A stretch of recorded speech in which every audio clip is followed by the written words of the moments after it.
responsabilité ou à son irresponsabilité lorsqu'il s'agit d'exposer la vie. Madame Monique Orphée. Merci, Monsieur le Président. Ma question s'adresse à la ministre des Affaires sociales, de la Santé et des droits des femmes. En mars 2015, de nombreux départements ont changé de majorité. Acteur majeur de l'action sociale, le département est l'échelon à partir duquel se déploie nombre de politiques de solidarité au service de nos concitoyens, notamment celle de la lutte contre l'exclusion et la pauvreté avec le RSA. Malheureusement, dans de nombreux départements, les majorités de droite, élues en mars dernier, se servent de leurs responsabilités pour remettre en cause ces politiques sociales. Hier, c'était le département de l'Essonne qui prenait des mesures contre les personnes âgées et les personnes handicapées. Vendredi dernier, celui du Haut-Rhin qui propose de conditionner le versement du RSA à l'exercice d'activités de bénévolat. Chers collègues, les cas évoqués sont choquants et scandaleux. L'insertion des chômeurs doit être une priorité et il faut saluer la proposition de loi sur le chômage de longue durée qui sera votée cet après-midi. Mais la mesure proposée par la droite a déjà été expérimentée en 2011 et a été un échec.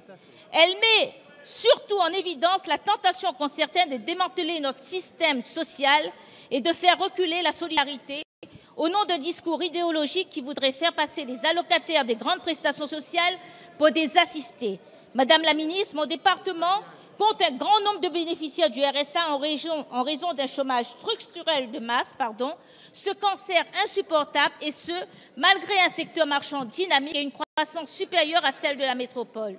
Depuis 2012, avec cette majorité, le chômage a reculé à La Réunion et celui des jeunes a reculé de 10%. Il faut s'en féliciter, même si beaucoup reste à faire. Donc nous devons nous mobiliser pour lutter contre la précarité, la pauvreté et les inégalités. Madame la ministre, quelle analyse faites-vous des tentatives de déstabilisation des grandes allocations pratiquées par certains départements? Et pouvez-vous nous réaffirmer le positionnement contre cette mesure? La parole est à Madame Marisol Touraine, ministre des Affaires sociales, de la Santé et des droits des femmes. Merci, Monsieur le Président, Mesdames et Messieurs les députés. Madame la députée Monique Orphée, vous avez raison de souligner qu'un certain nombre de déclarations fracassantes sont venues au cours des derniers jours, des dernières semaines, mais en particulier des derniers jours, donner le sentiment que le droit pouvait être à géométrie variable.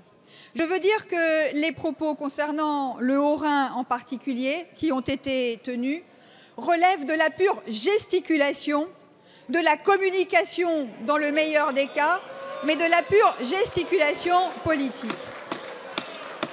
Et Madame la députée, lorsque l'on veut que les bénéficiaires d'aide sociale respectent le droit et la loi, lorsque l'on veut que les droits et les devoirs soient respectés, lorsque l'on est une collectivité territoriale, on commence par respecter la loi. Et la loi ne permet pas aujourd'hui de subordonner le versement du RSA à l'exercice d'heures d'activité non rémunérées. Je dois dire d'ailleurs, Mesdames et Messieurs les députés, que la formule de travail bénévole obligatoire est assez spéciale et qu'elle ne trouve aucune correspondance dans notre système à nous. Pour autant, nous sommes évidemment attachés à ce que l'insertion puisse se faire. Et la volonté de chacun, c'est que les personnes qui sont au RSA puissent bénéficier de soutien, d'accompagnement. Alors, Mesdames et Messieurs les députés, je le dis très simplement au département du Haut-Rhin, s'il peut proposer des contrats d'insertion aux 20 000 bénéficiaires du RSA, banco et chiche, parce que c'est bien de cela dont nous avons besoin. Merci Madame la ministre.